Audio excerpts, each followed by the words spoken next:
sejam todos muito bem-vindos a mais um EID Podcast. Eu sou o Lemuel de Souza. Eu sou José Felipe. E hoje estamos com mais um podcast. Este podcast que é vinculado à ProEx e à IFP Art. Sejam muito bem-vindos mais uma vez a mais uma prosa sobre educação. Hoje nós estamos com o nosso convidado ilustre, professor Tunay. Professor, muito obrigado por ter aceitado o nosso convite, poder se apresentar um pouco para o nosso público. Então, gente, obrigado pelo convite. Eu que agradeço aí estar participando de um projeto tão bacana, né? Eu sou o professor Tunay, trabalho aqui no IFPA, né, no campus de Castanhal, já faz uns 4 anos. Sou professor de História do campus, junto com outras companheiras. E estou aqui para a gente discutir, debater os temas que vocês propuserem. Sim, a sua formação acadêmica é sobre a história, né, voltada à história. Mas assim, qual é a linha base assim, que o senhor gosta de seguir no ramo de pesquisa, de projetos? Então, gente, eu sou professor de História para o ensino médio aqui e trabalho em diversas áreas, né? Mas a linha que eu gosto de atuar é a história cultural, né? Nós chamamos como história cultural, porque dentro do campo da história pode parecer assim estranho para quem é de fora, mas a gente tem várias linhas. Então você pode construir uma linha de pensamento com métodos de pesquisa muito particulares. Você tem a história social, a história cultural, você tem formas diferentes de pensar. Você pode pensar dentro de autores distintos que vão te trazer metodologias e formas de analisar teoricamente a história de maneira distinta. Mas no meu caso eu tenho as minhas predileções por autores, né? Os campos teóricos que eu gosto. Geralmente gosto muito de trabalhar com a ideia de representação e trabalho com história cultural. E aí, nesse sentido, a outra subdivisão que a gente tem para estudar história é o período, né? São os períodos que a gente estuda. Tem gente que olha assim para professor de história, pensa que a gente é calendário, né? A gente tem que saber todas as datas. Ou você tem que saber tudo da história antiga até a atualidade, como se a gente também fosse dono de todo o conhecimento, né? É muito engraçado quando a pessoa pergunta para você assim: mas você não conhece tal fato? Como é que eu vou conhecer todos os fatos de todos os processos, de tudo que aconteceu? Ficam procurando, às vezes, pequenas coisinhas que nem faz muito sentido, né? Porque às vezes as pessoas... Exatamente. Aquela agulha no palheiro, aquele grão no deserto, né? E aí parece que a gente é ignorante.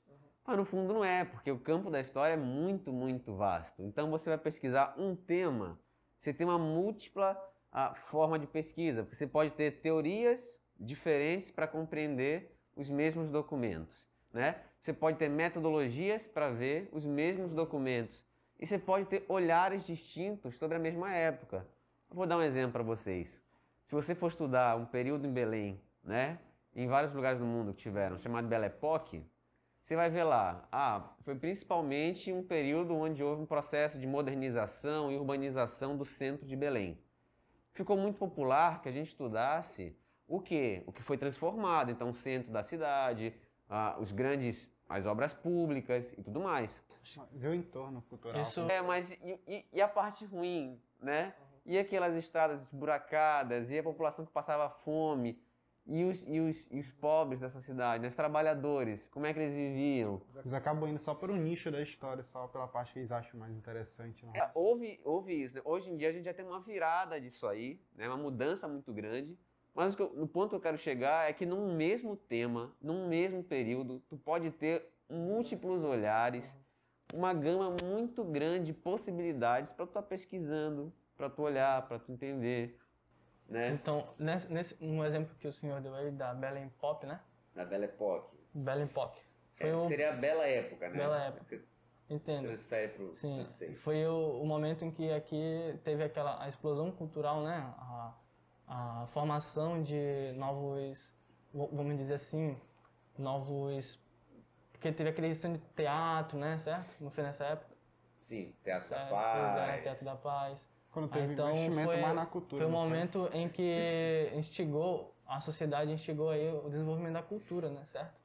Então, Pode terminar, desculpa. sim, foi o momento em que aqui em Belém, né, na região do Pará, a cultura começou a ser instigada e a ser valorizada por conta desse movimento aí do Belém Pop. Olha, a Belle Époque não foi bem um movimento, foi um momento, né? A gente diz, do final do século XIX, 1850, 1870, que foi o grande período aí do boom, né? Da política econômica da borracha.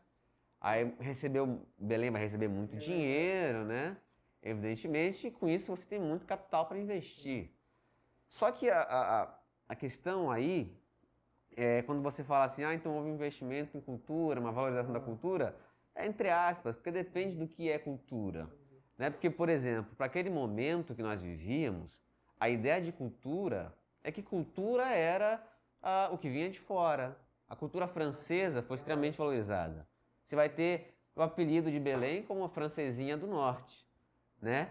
Ou então você vai ter lojas sendo criadas em Belém com o nome de Paris na América. E existe, né, uma loja de tecidos que você tem lá no Europeu, você encontra ainda, se não me engano, né? Eu imagino, não sei se a pandemia mudou isso daí.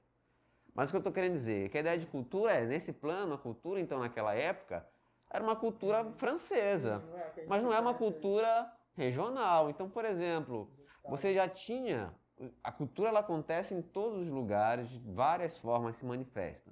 Ela pode estar na música, ela pode estar no teatro, ela pode estar sendo manifestada por meio da fala, da língua, né? De várias maneiras. Então, assim, quando a gente fala em cultura, é assim, a valorização naquela época pelas e pelos órgãos, né, responsáveis de uma cultura estrangeira. Mas isso não implica dizer que não havia uma cultura regional, né? Ou você já tinha ali as culturas chamadas culturas populares, então o boi-bumbá. Inclusive, uma curiosidade que eu posso falar para vocês é que havia dentro dessas divisões de boi pela cidade, que era uma cultura popular e muito forte no início do século XX, né? Haviam gangues instaladas também e que havia disputas entre bairros, assim, né, dos bois. E aí havia os capoeiras naquela época, que era um nome designado para quem tinha a habilidade da ginga, né, assim como luta, e eles se digladiavam, né, e faziam rixas e brigas e tal. Né? Tem trabalhos interessantíssimos que falam sobre isso, assim. E é tão tal que hoje que a gente percebe mesmo que há uma valorização muito grande da cultura regional. Como, por exemplo, o carimbó aqui, que a gente, apesar de eles terem tentado instalar ali uma cultura mais europeia, hoje em dia a gente vê realmente que a população regional se prontificou a realmente fazer a cultura daqui florescer, né? Porque hoje em dia a gente tem muito a representação aí dessas danças, da capoeira, do carimbó e tudo mais, e da comida regional, que é muito típica aqui, né? Professor, então, aqui no Pará de ter hoje, a gente pode, tanto como ver assim, a gente vê a nossa cultura dentro do estado, para fora a gente é representado pela nossa cultura culinária, dança, tudo, música principalmente, que é conhecido. Porque veio dessa época que a gente tem uma mistura tanto de várias partes do mundo, a gente tem uma cultura europeia junto da gente, só que a gente conseguiu modificar e deixar o nosso à disposição do nosso virou uma tradição dentro do nosso estado. Falando assim, professor, se eu pegar nesse nicho que você estava falando de cultura aqui do Belém, que você tem um fato que tem colocar assim que você acha que teve de suma importância dentro de Belém, de tanto para cultura, infraestrutura, parte mais política, não sei, assim. Olha, tem uma coisa interessante, né? Em história, a gente diz o seguinte, para algo se consumar como um fato histórico, ele tem que ter uma relevância, né? Para o processo, pelo menos, que tu está tentando explicar, tu está tentando entender, tu está pesquisando, né? Tem que ter uma relevância. Mas assim, ao mesmo tempo, todo dia e o tempo inteiro, nós estamos fazendo história.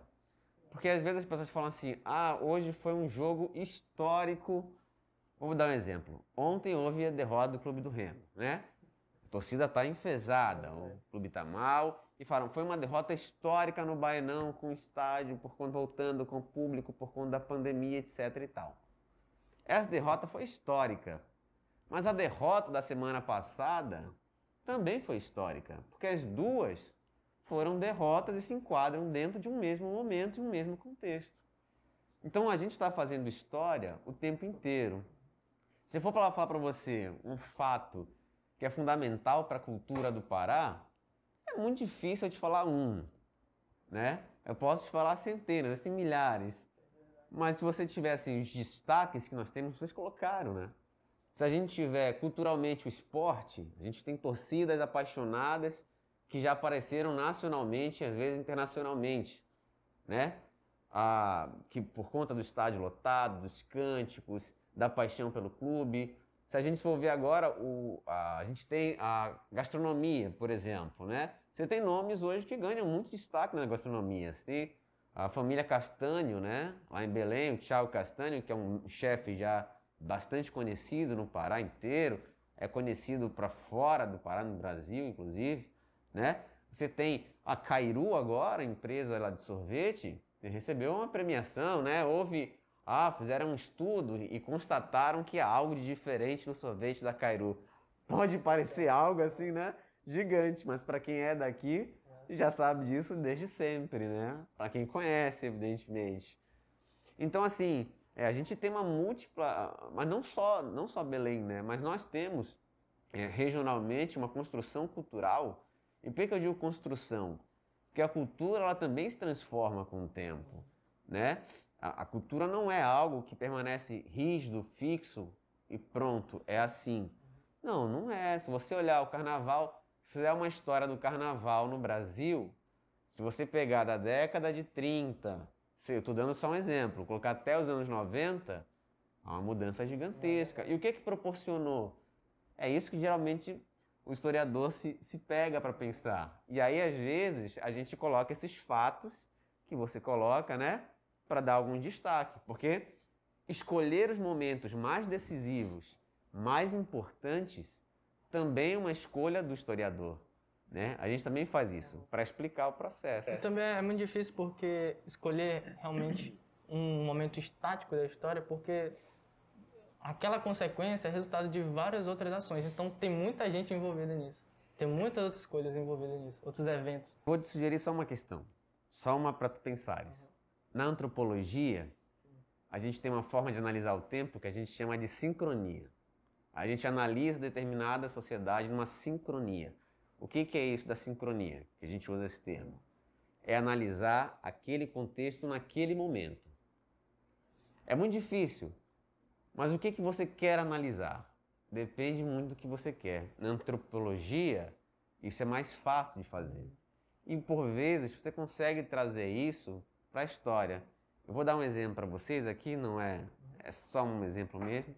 Tem um livro dentro de uma perspectiva chamada de microhistória italiana, de um italiano, que é Emmanuel Leroy, lá do Rio, francês, desculpa, e onde ele estuda Montaillou, é o nome do livro. Ele pegou um documento de inquéritos judiciais do período da Inquisição, né? E ele pegou esse documento e, por esse documento, ele foi analisar o que o inquisidor estava pesquisando na sociedade, que era uma comunidade que existia lá no interior da França, que era Montaillou. Então, quando ele analisou toda a sociedade em aspectos mais diferentes possíveis, em um único período. Então, perceba, mesmo sem que tivesse essa passagem da história, eu não analisei do século XX ao século XXI, não. Eu analisei num dado contexto uma sociedade inteira. É por isso que eu disse a vocês, a história, a antropologia, os estudos científicos permitem que a gente analise vários aspectos, vários processos de maneiras completamente distintas, né? Então a gente poderia muito bem analisar o futebol paraense no Pará hoje. Então a gente ia parar hoje, no ano 2021, e compreender os vários aspectos desse esporte. Qual a relevância dele, como que ele funciona, como é que ele... E principalmente para o historiador, a gente se preocupa muito em como que isso afeta as pessoas. Porque somos nós quem fazemos a história, né? São os sujeitos, são homens, mulheres que fazem a história. E a gente que dá sentido às coisas. Então por que o futebol é importante? Porque sou eu, porque é você que diz que é importante, né? Não é uma força cósmica que chegou aqui, gostem de futebol, ele é importante. Não, fomos nós, sujeitos, homens, mulheres, que foram ao longo do tempo construindo essa ideia da paixão, né? Pelo esporte. Poderia ser por outra coisa. Que aqui no Pará a rivalidade hoje entre quem colocar a rivalidade no Pará hoje não se tornou só simplesmente pelo jogo, mas se tornou por causa de uma diversidade dentro da sociedade nossa que a gente tem, que às vezes pode ver quando tem jogo de Paysandu e Remo, um perde, outro ganha. Normalmente dizer que no Ver o Peso tem um brinca com o outro, tem aquela troca de brincadeiras. Uma interação ali. Isso também é cultura. Isso também é cultura. E também faz parte do estudo da história, né? Você entender isso, né? E eu acho muito importante a gente saber dividir os períodos da sociedade. Porque assim, a nossa sociedade brasileira tem um monte de falhas desde lá da colonização, como por exemplo o racismo, que eu acho que hoje ainda perdura muito, apesar de ser às vezes velado. Mas a gente tem que saber dividir e analisar, como o senhor disse, esse assimetrismo, né? Não, sincronia. A sincronia, isso. Isso até meio, sabe, não científico, mas é um termo bom. Sincronia é só um método. Sim, um método. Pra algo bem específico. Sim. Pois é, eu acho muito importante a gente saber dividir um período da sociedade para poder analisar aquele contexto em que ela vive. Por exemplo, hoje o tema do racismo, né? Eu acho que naquela época, claro, lá era muito, na época da colonização e de alguns, sei lá, 50 anos atrás, era muito, como é que se diz, mais violento. Hoje em dia, saem pesquisas que demonstram que o racismo é um pouco mais velado, né? A população brasileira diz que não é racista, mas a gente vê que é um racismo não tão agressivo, mas é, muitas das vezes, velado, sabe? No trabalho, assim, na rua, entende? É como se estivesse meio na nossa cultura aos poucos ainda. É o chamado do racismo estrutural, né? Como o senhor vê isso? Racismo estrutural. Cara, bem problemático, né? A gente faz parte de uma sociedade de uma das mais desiguais do mundo, né? Eu acho muito engraçado, assim, só para citar um exemplo rápido, quando as pessoas falam assim, a gente tem que tomar como exemplo os Estados Unidos. Os Estados Unidos é o país mais desigual do mundo, um dos países mais racistas do mundo. Os Estados Unidos, para você ter um mínimo, a resposta deles à desigualdade é uma. A nossa é a desigualdade, porque essa desigualdade social, ela também é uma desigualdade racial. E eu vou chegar lá. Então, por exemplo, os Estados Unidos construiu para que houvesse um mínimo de, vamos dizer assim, diminuir essa disparidade, essa diferença. Ele criou, por exemplo, no campo das artes, se você assistir assim, séries de negros para negros, que inclusive, por incrível que pareça, são essas séries que fazem um absurdo sucesso no Brasil. Então, se você pegar séries da década de 90, início dos anos 2000 e 2010, você pega, no final dos anos 90 no Brasil, você tinha Um Maluco no Pedaço. Foi um fenômeno no Brasil. E é uma série onde você vê, a maioria dos personagens são negros. Quando é que eles se tornam brancos? Quando eles vão para a escola. Porque aí começam as discussões raciais dentro da escola lá. Por que eles são os únicos negros dentro de uma escola de uma elite? Não tinha mais ninguém negro. Por quê? Porque a formação da sociedade norte-americana foi formada assim, onde o negro sempre foi inferiorizado, diminuído. Beleza, e por que eu estou falando isso? Porque, só as outras séries que eu ia citar, você tem Eu, a Patroa e as Crianças, que você também vai ver algo similar. Você vê Todo Mundo Odeia o Chris, onde você também tem essas discussões. Por incrível que pareça, as pessoas assistem, dão risada, mas nunca problematizaram essa questão. Por que que é desse jeito? Quando assaltam lá o carro do Chris e perguntam para ele se o sujeito é negro, se é negro, existia um negro, tinha um negro. Aí ele, não sei, blá, blá, blá. E é sempre assim, né? A reafirmação.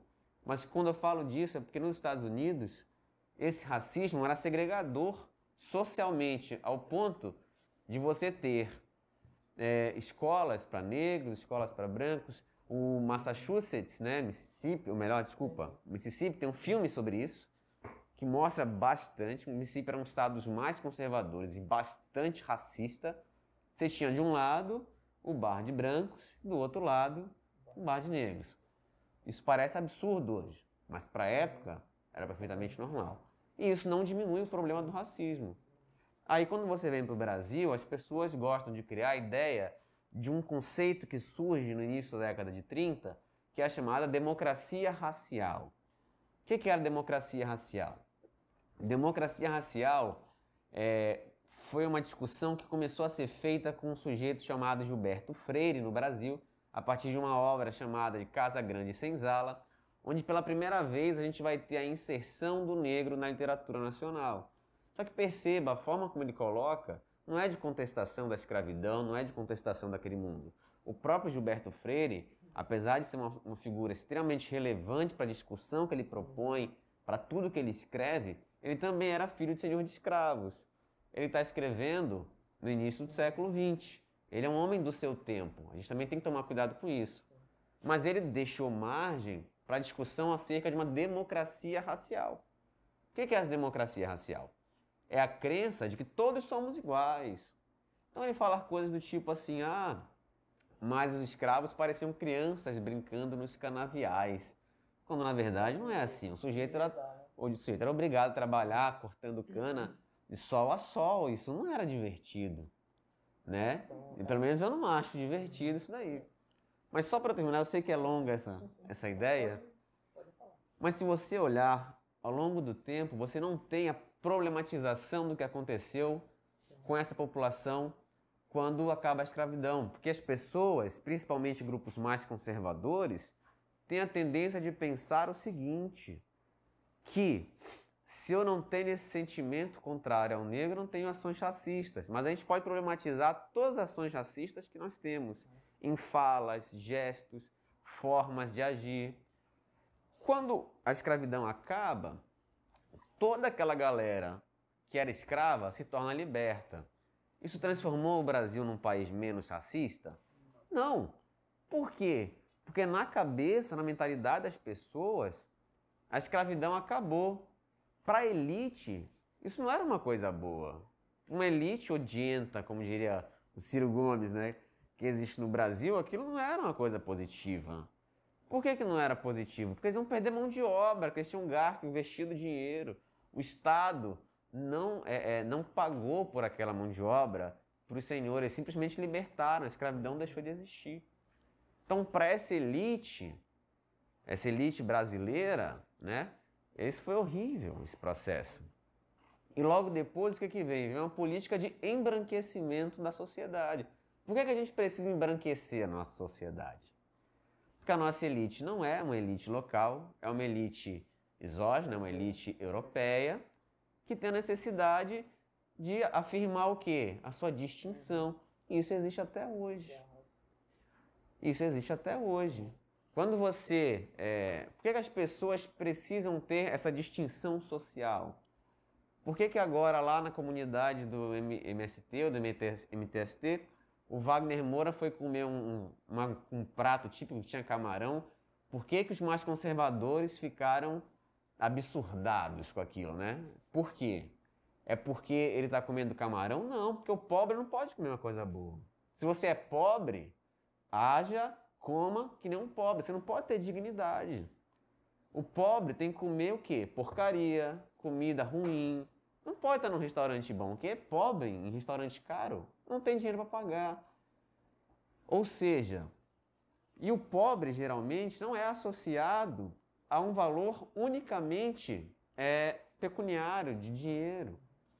Ele também é associado a um valor racial. Porque se você tem um negro rico num lugar, as pessoas estranham. Ou seja, a gente tem uma sociedade extremamente desigual. O racismo pode ter acabado como letra, como lei. Mas, culturalmente, a gente construiu e ainda constrói toda uma ideia racista. Quando o sujeito canta lá no período do carnaval, nega do cabelo duro. Porra, desculpa o palavrão, não poderia falar isso. Mas o que é isso? Isso é justamente a declamação. Por que o cabelo da nega tem que ser duro? Né? Não é assim. Quando ele fala, o teu cabelo não nega mulata. né? Mulata já é um termo bastante pejorativo, porque associa a mulher à mula, né? E não é qualquer mulher, é a mulher negra, né? Se você olhar para mim, eu não sou negro, eu sou branco. Sou branco e eu sou branca. Eu vou fazer o quê? Eu não tenho como mudar de cor.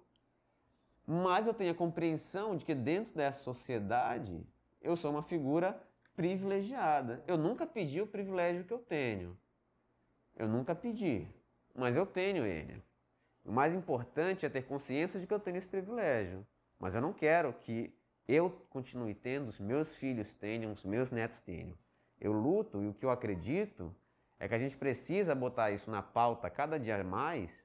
E isso eu acho que, de certa medida, gradualmente, paulatinamente, como diria o Lulu Santos, né? Em passos de formiga e sem vontade, eles estão acontecendo aos poucos. Vocês não nasceram na época, mas nas novelas da Globo, tão famosas no mundo inteiro, mulheres negras só faziam papel de doméstica na cozinha. Me lembro de algumas. Ontem teve uma entrevista de uma atriz chamada Zezé Mota. Zezé Mota abriu portas absurdas para muita gente, mesmo que as pessoas não entendam isso. Porque aos olhares mais conservadores, pode parecer que isso é um movimento natural da história. Mas não é, cara.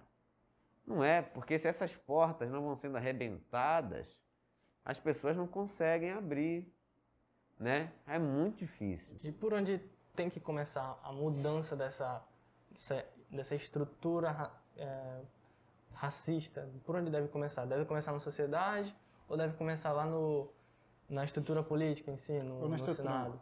Não, tanto porque, na pessoa, pegar de pessoa ou na sociedade como um todo. Porque é uma construção tanto cultural quanto da pessoa mesmo, da sua família, no seu ambiente de convívio. Olha, deixa eu pensar.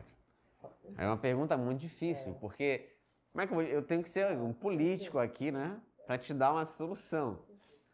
Há quem acredite que as leis mudam a sociedade. Eu acredito que a sociedade é quem muda as leis. Só quando a sociedade constrói um outro olhar, ela muda as leis. Porque sem pressão social, sem demanda, não há mudança. Ninguém cria uma lei para dizer, olha, agora vamos fazer o seguinte, vamos ser todo mundo, né? Não.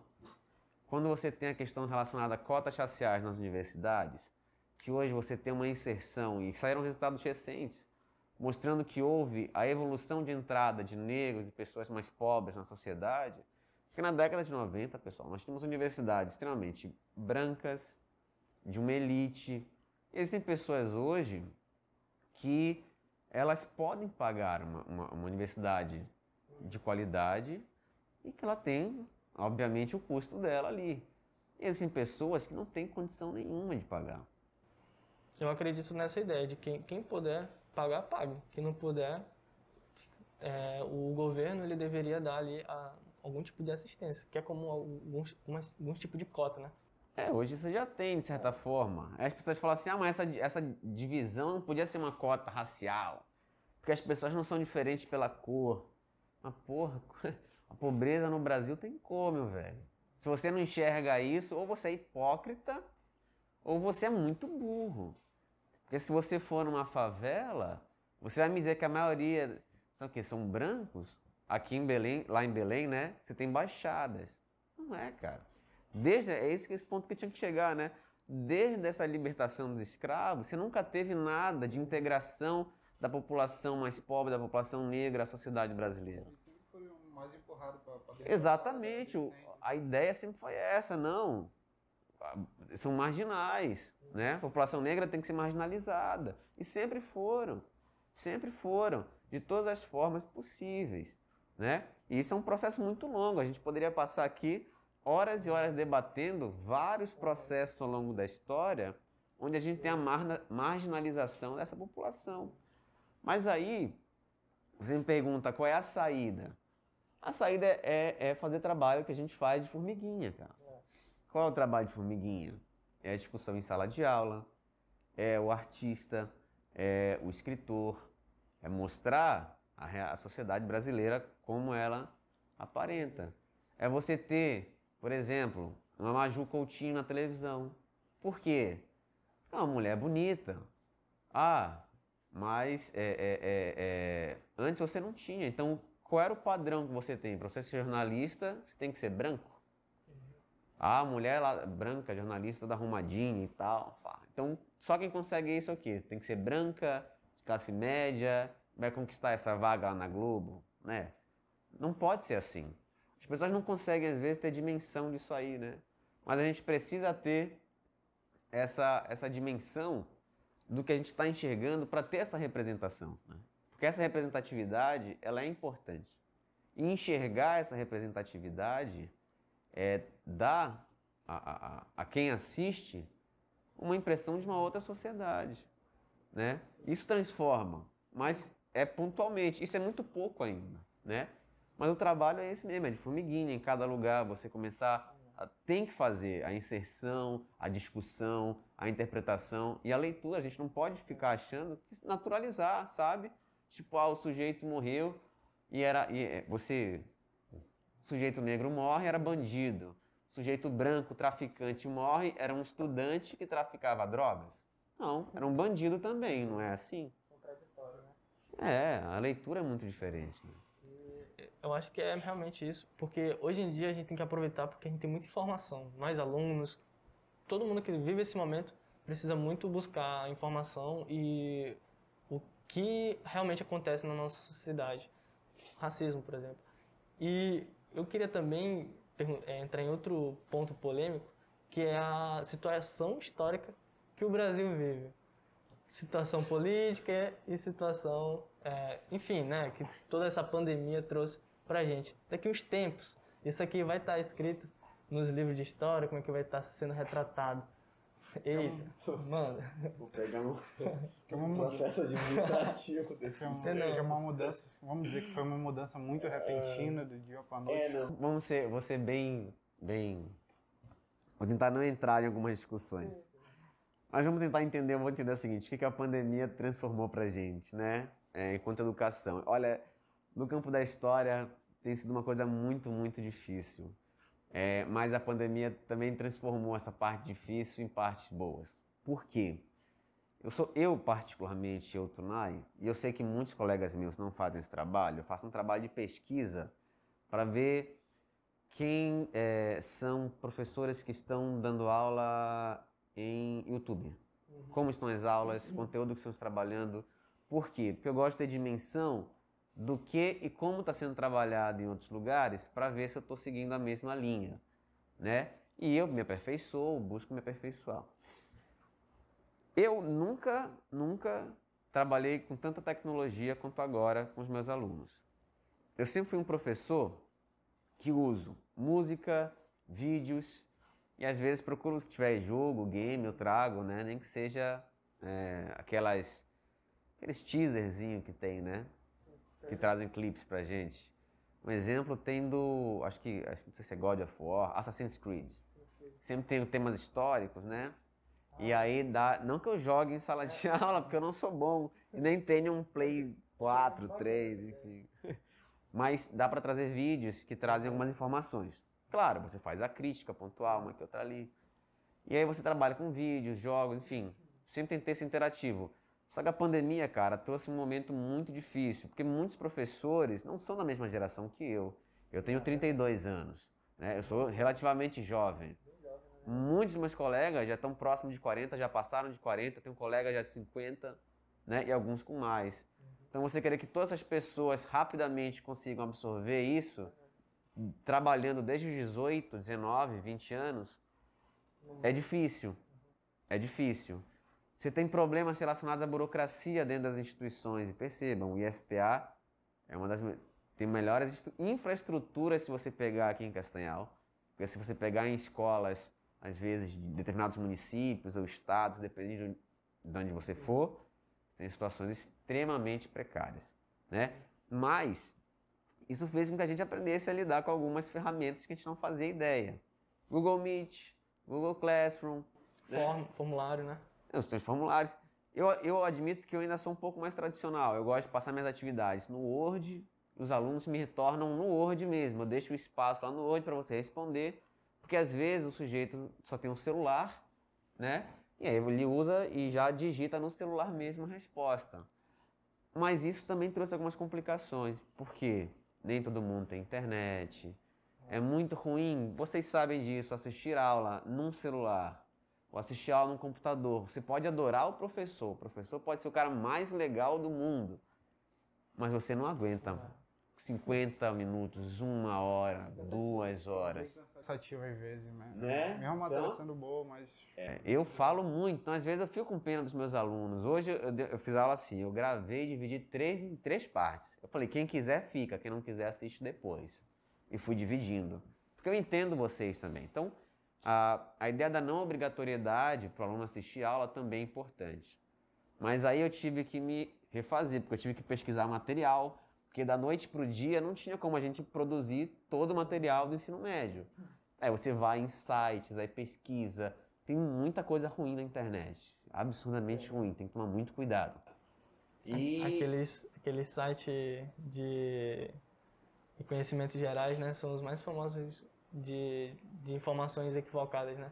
Você tem que buscar, cara, sempre, geralmente, assim, os sites que tem mais, tem historiadores, tem gente da área que se forma, porque, como eu disse, as pessoas acham, às vezes, história é mais difícil, porque a pessoa acha que ela lê um livro e já sabe tudo, ela lê um livro didático do ensino médio e acha que já sabe tudo de história.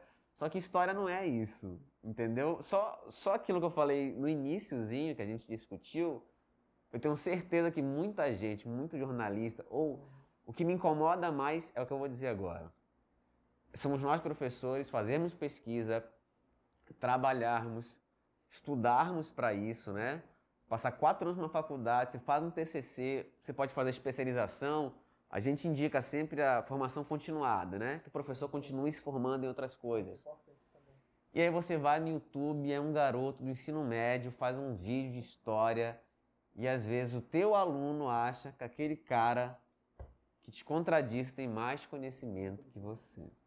Tem uma frase que circula pela internet que foi propalada pelo site da Associação Nacional dos Professores Universitários de História, chamada ANPU, de um dos maiores historiadores do Brasil hoje, que se chama Jurandir Malerba.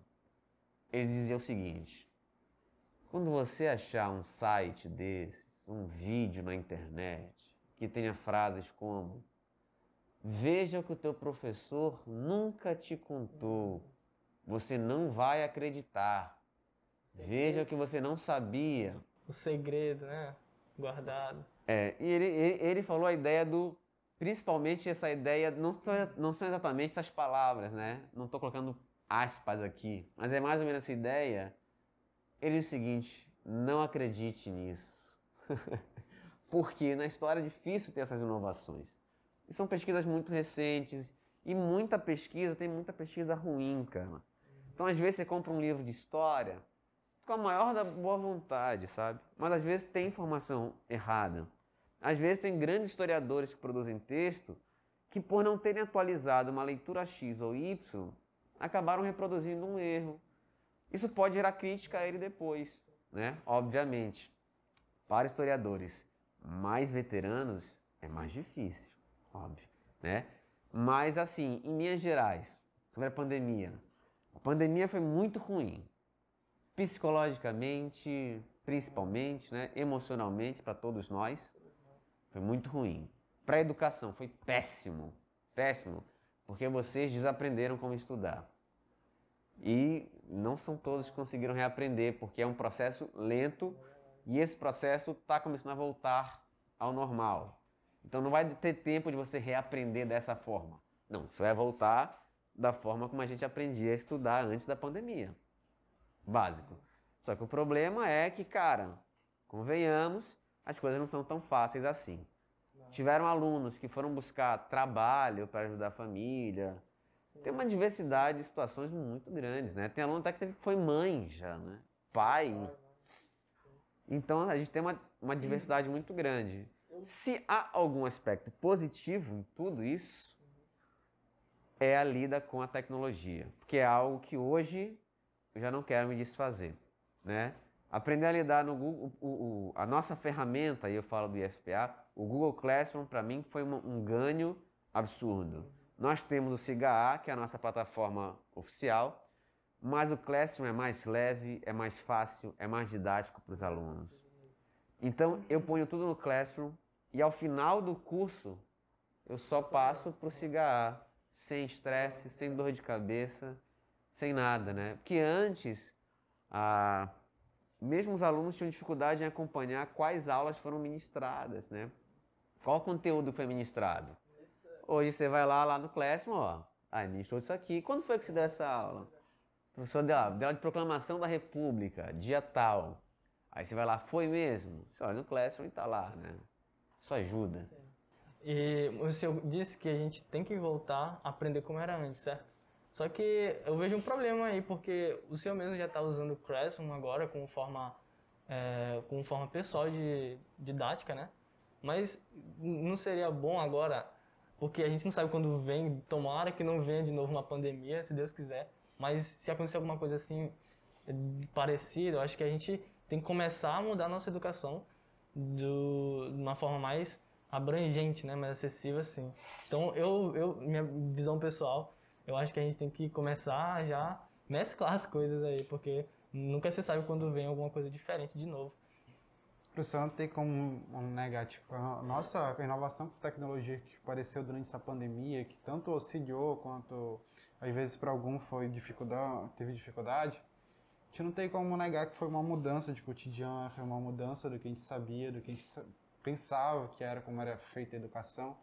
Então, vai ter, querendo ou não, vai ter uma mudança dentro do campo da nossa educação, de como era feita, de mudança que vai sempre ter uma atualização, querendo ou não, em cima disso. O que eu queria dizer era que o aprendizado antes era feito de forma presencial, né?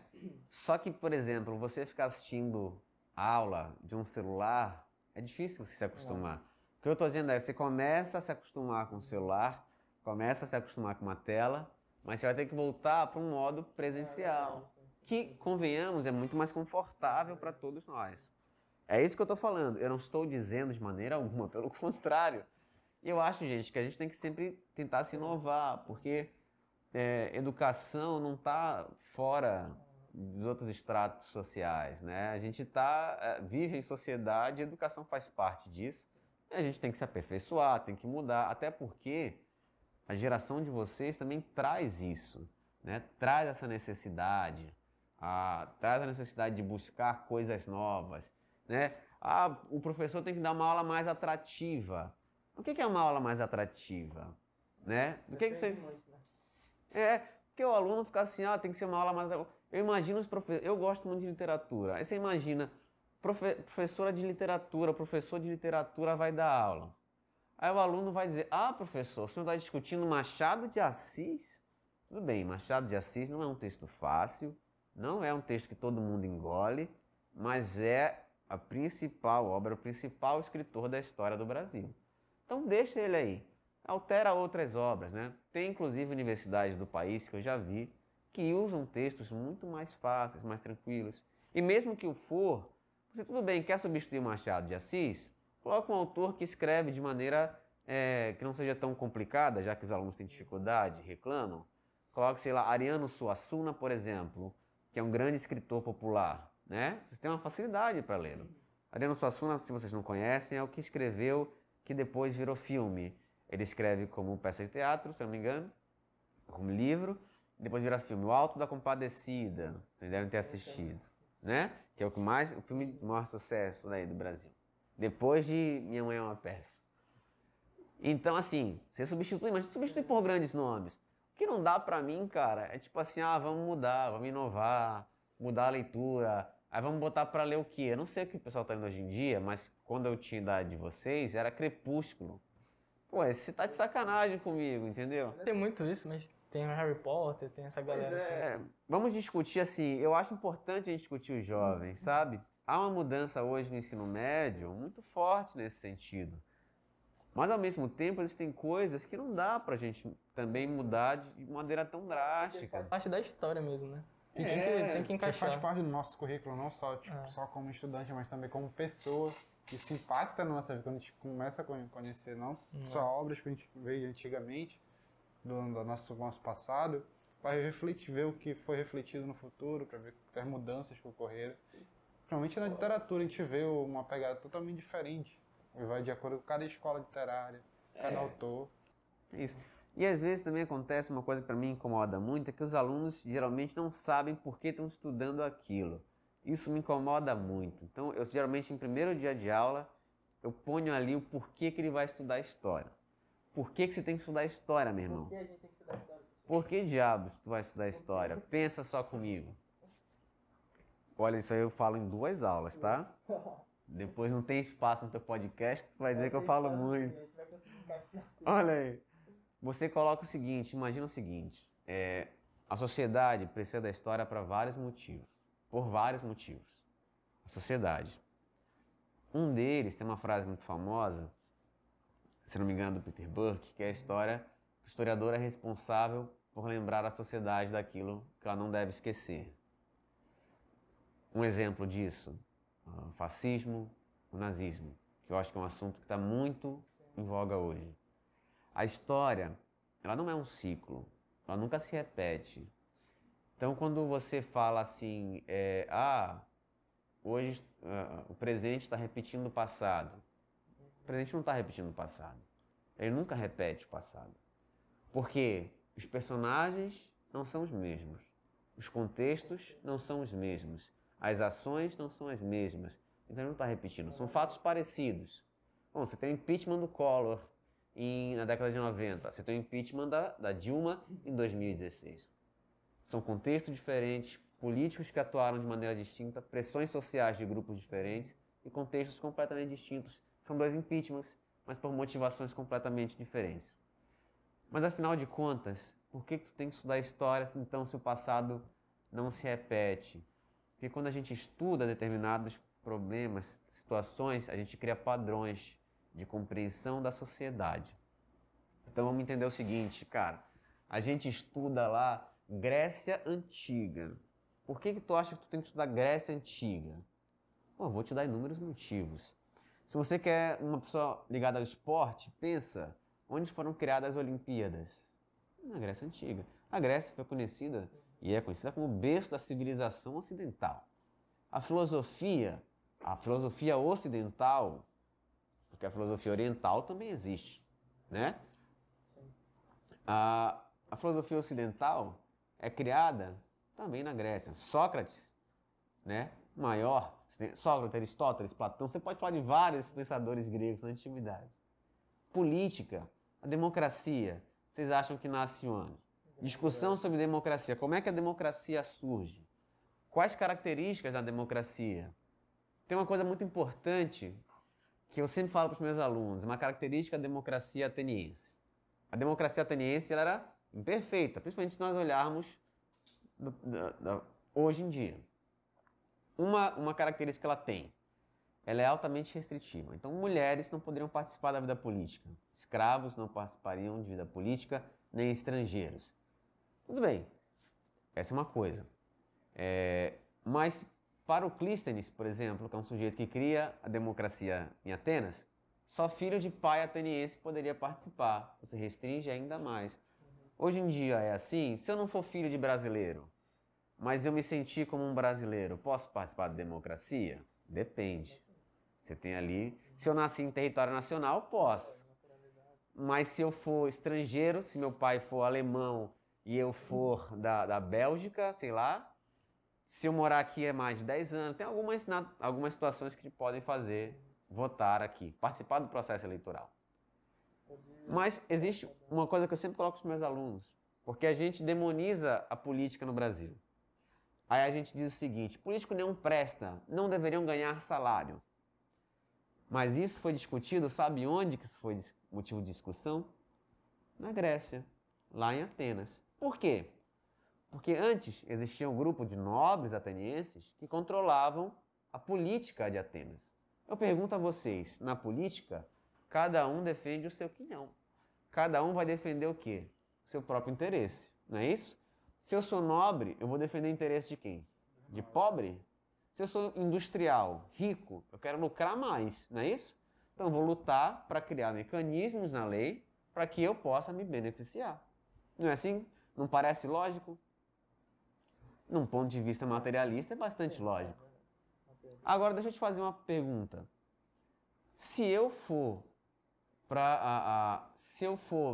viver essa política e eu não receber nenhum centavo por isso, me responde uma pergunta. Um professor que tem 40 horas de carga horária na SEDUC, tem 20 turmas, ele vai conseguir um dia se tornar político? Ele vai conseguir participar da vida política? Ele não vai receber salário por ser político. E aí? Ele não pode virar um agente político? Não pode porque é o seguinte, cara, ele tem 3 filhos. Ou ele não tem filho nenhum, ele precisa de salário. Ninguém vive de arma. Todo mundo paga conta. As populações mais pobres não teriam acesso à vida política.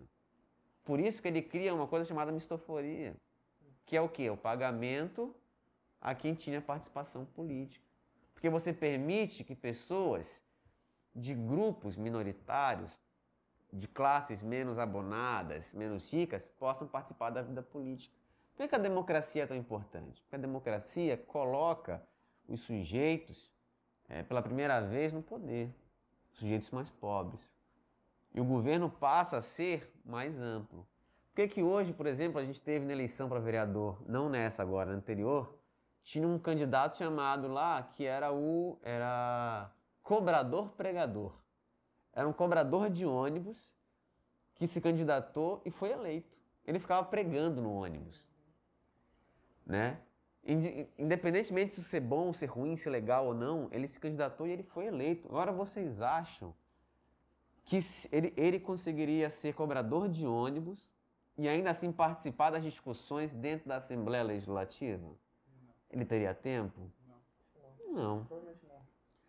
Então, quando as pessoas falam assim, porque político não devia receber salário, isso é pensar de uma maneira o quê? Altamente elitista. Porque parece, então, que só um grupo de uma elite, seja ela intelectual ou econômica, é que tem que administrar o Estado. Eu acredito que tem sim muitos salários que eu acho que não faz sentido, né?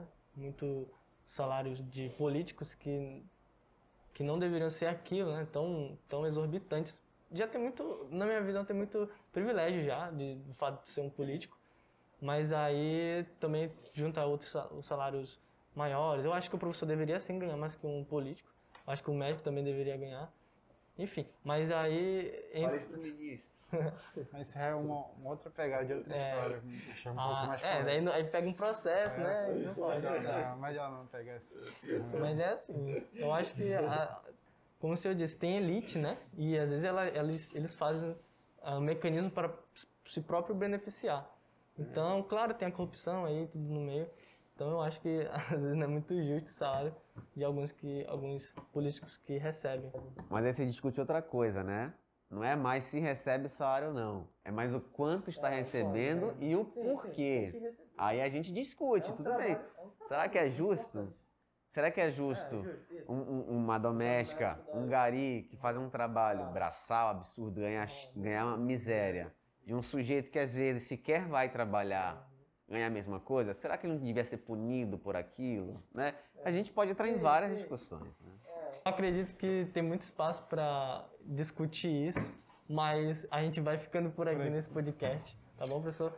Galera, muito obrigado por ter assistido mais aqui e, professor, muito obrigado por ter aceitado o nosso convite. Acho que foi uma contribuição muito grande para quem está assistindo a gente e para nós mesmos aqui conversando com o senhor. Muito obrigado. Palavras finais aí do senhor. Eu que agradeço. Muito obrigado, pessoal. Até o próximo episódio.